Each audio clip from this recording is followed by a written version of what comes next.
Halo semuanya. Pada kesempatan kali ini, aku Amel dan Maulida akan menjelaskan tentang bahasa dan sumber daya manusia loh. Nah, bahasa dan sumber daya manusia itu apa sih? Hubungan bahasa dengan sumber daya manusia? Atau sebaliknya?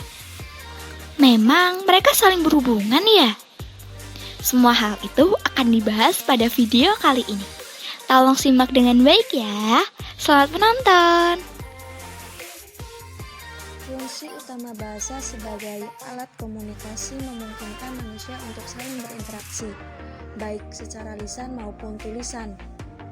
Bahasa digunakan secara efektif, baik untuk tujuan komunikasi maupun dalam proses berpikir, yang mana menunjukkan bahwa bahasa memiliki tingkat kemantapan yang tinggi.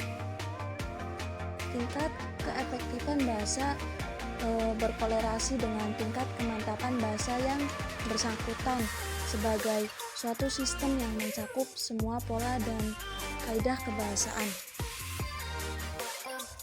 Nah, langsung saja poin yang pertama, yaitu kemantapan bahasa dan kemantapan berbahasa.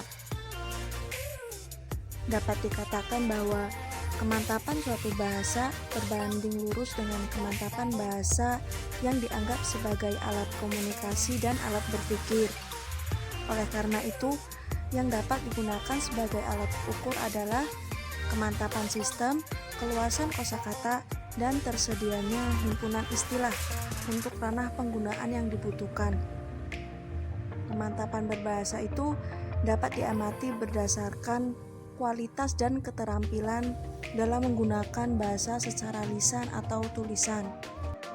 Pengukuran kemantapan bahasa tidak bersifat statis karena harus menyesuaikan dengan kebutuhan setiap bidang kehidupan yang selalu berubah dan berkembang dari waktu ke waktu.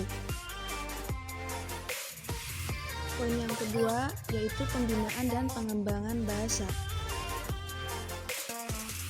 Pembinaan bahasa merupakan kegiatan yang berkaitan dengan upaya mempertahankan penggunaan bahasa agar penutur bahasa memiliki sikap positif yang terdiri atas 3 unsur, yaitu kebanggaan terhadap bahasa Indonesia, kesetiaan terhadap bahasa Indonesia, dan kesadaran akan norma bahasa Indonesia.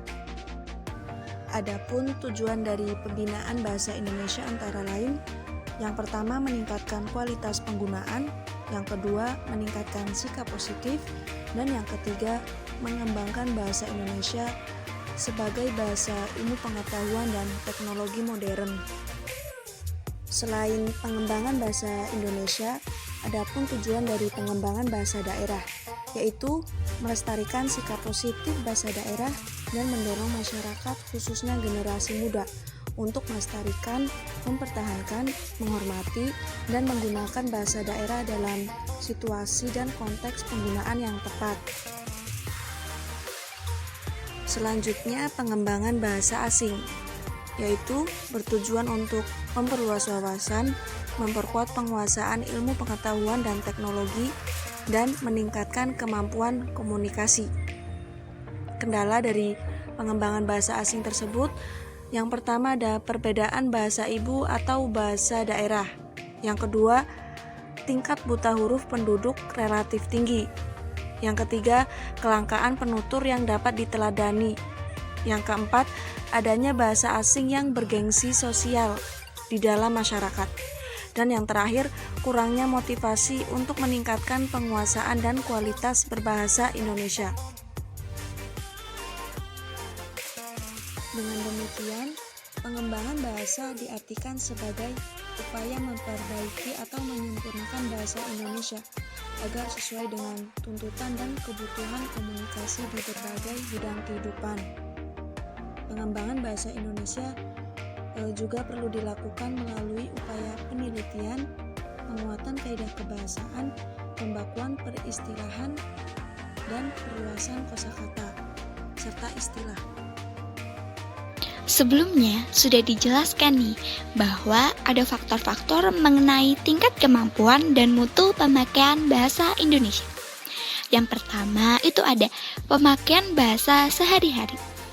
Nah, Dari data tersebut, kita bisa mengambil kesimpulan nih bahwa upaya pemberantasan buta bahasa Indonesia itu perlu untuk dilaksanakan secara bersungguh-sungguh. Karena masa sih orang Indonesia tapi nggak bisa bahasa Indonesia? Meskipun memang jika dibandingkan dengan sensus tahun 1980, 1990 memang mengalami sejumlah kenaikan. Lalu selanjutnya ada kemampuan membaca dan menulis. Nah, karena bahasa Indonesia menggunakan huruf Latin, maka kemampuan yang dimaksud di sini yaitu keterampilan membaca dan menulis aksara Latin. Dari hasil sensus tahun 1980 dan 1990, terdapat kabar yang menggembirakan nih, yaitu berkurangnya masyarakat Indonesia yang buta aksara. Yang terakhir ada tingkat pendidikan. Selain kemampuan dan keterampilan membaca serta menulis huruf Latin, tingkat penguasaan bahasa Indonesia juga berhubungan dengan latar belakang pendidikan dari penuturnya loh. Misalnya nih, orang yang memiliki tingkat pendidikan yang tinggi, maka akan tinggi juga tingkat penguasaan bahasa Indonesianya. Kenapa sih bisa begitu? Karena bahasa pengantar di sekolah kan menggunakan bahasa Indonesia. Jadi semakin tinggi tingkatannya, maka semakin sering menggunakan dan semakin memahaminya. Dari tabel pada PowerPoint dapat dilihat nih bahwa persentase yang paling banyak adalah tidak atau belum tamat SD. Hal ini sangat disayangkan sebenarnya, karena kan hal tersebut juga menunjukkan bahwa rendahnya tingkat penguasaan bahasa Indonesia. Dari pembahasan sebelumnya dapat diambil sebuah simpulan nih, yaitu pemantapan bahasa dan berbahasa itu perlu untuk terus dilakukan berdasarkan perencanaan yang terpadu dan terarah. Dari penjelasan yang telah dipaparkan oleh aku dan Maulida, dapat dijawab nih pertanyaan di awal tadi, bahwa sumber daya manusia dapat berpengaruh pada penguasaan sebuah bahasa. Dan bahasa juga berpengaruh nih pada sumber daya manusia yang ada. Jadi, keduanya saling terhubung. Dapat dimengerti dong hubungan antara keduanya? Nah, berakhir sudah sedikit informasi yang aku dan Maulida dapat sampaikan. Semoga apa yang kami sampaikan dapat bermanfaat ya. Terima kasih sudah menonton dan sampai jumpa di lain waktu.